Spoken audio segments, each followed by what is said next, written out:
Alhamdulillahilladzi hadana li hada wa ma kunna linahtadiya laula an hadana Allah laqad ja'at rasulullah bina bil haqq wa nadu an taqammajana walistu muhalma kuntum ta'malun asyhadu an la ilaha illallah wahdahu la syarika lahu wa asyhadu anna muhammadan abduhu wa rasuluh.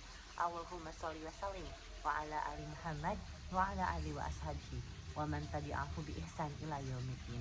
Fa ya ayyuhal hadirun ittaqullaha haqqa tuqatih.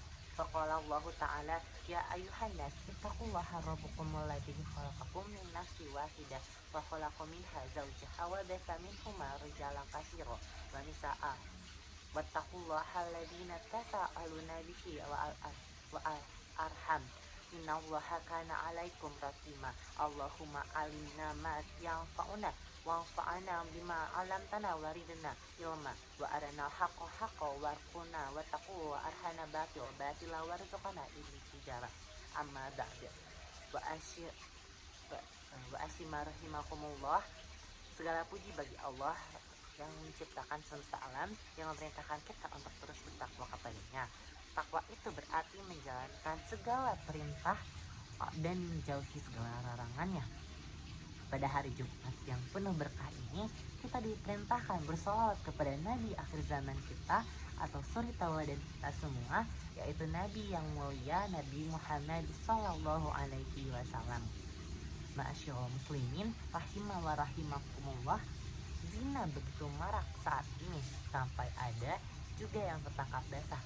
Yang berzina pun bukan hanya anak muda teman-teman atau saudara yang hari-hari ini, bahkan yang sudah berumur dan punya cucu tanpa ada rasa malu nekat untuk berzina. Allah sudah memperingatkan kaum muslimin mengenai bahaya zina sebagaimana disebutkan dalam ayat wala taqrabuz zina innahu kana fahisyatan wa hisana sabila. Maksud saya wala taqrabuz zina innahu kana fahisyatan wa sa'a sabila, yang mana artinya dan janganlah kamu mendekati zina. Sesungguhnya zina itu adalah suatu perbuatan yang sangat keji dan sungguh jalan yang buruk. Surat Al-Isra ayat 32.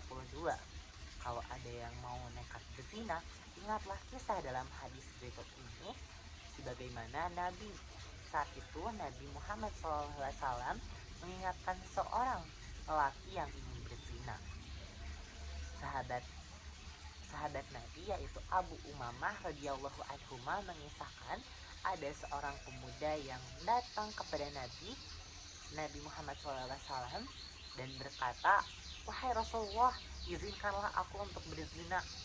Spontan semua sahabat Nabi yang hadir pada saat itu terkejut atau kaget mendengar perkataan dari pemuda tersebut, dan berkatalah para sahabat, apa-apaan ini? Adapun Rasulullah SAW bersabda kepada pemuda tersebut, mendekatlah wahai pemuda. Maka pemuda itu segera mendekat ke sebelah beliau. Lalu pemuda ini duduk di sebelah beliau. Selanjutnya Rasulullah SAW bersabda kepadanya, apakah engkau suka bila perbuatan zina ini menimpa pada ibumu? Pemuda itu menjawab, tidak, sungguh demi Allah.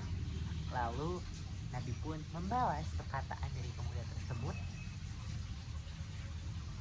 demikian juga orang lain tak suka bila ibu-ibu mereka terkena zina.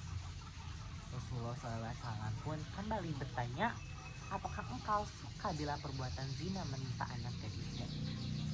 Lalu pemuda tersebut berkata, tidak, sungguh demi Allah. Nabi Muhammad SAW pun menjawab perkataan pemuda tersebut. Demikian juga orang tua tidak suka bila anak gadisnya terkena perbuatan zina. Lalu Nabi Muhammad SAW pun berkata kembali kepada pemuda tersebut, apakah engkau suka bila perbuatan zina ini menimpa saudarimu? Pemuda tersebut dengan tegas mengatakan, tidak, sungguh demi Allah aku tidak suka. Rasulullah SAW pun kembali menjawab perkataan pemuda tersebut. Demikian juga orang lain tidak suka bila itu menimpa saudari-saudari mereka.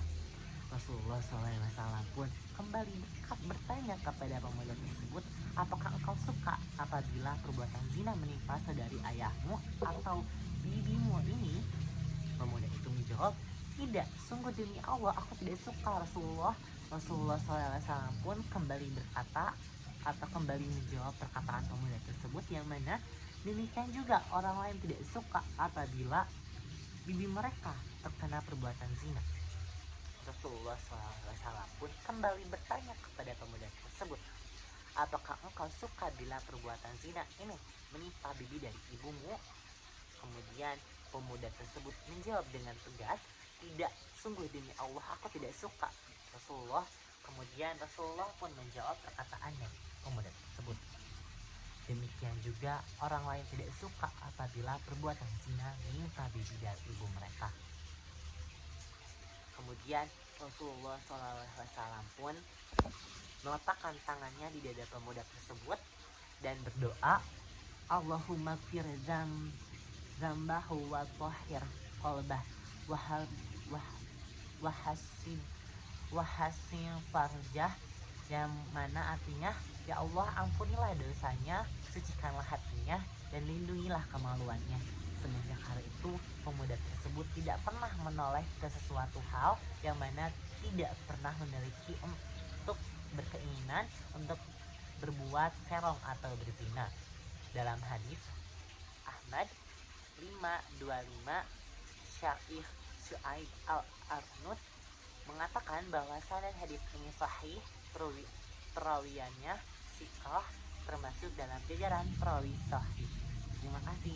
Nama saya Muhammad Teguh Firmansyah, kelas 11 1. Wassalamualaikum warahmatullahi wabarakatuh.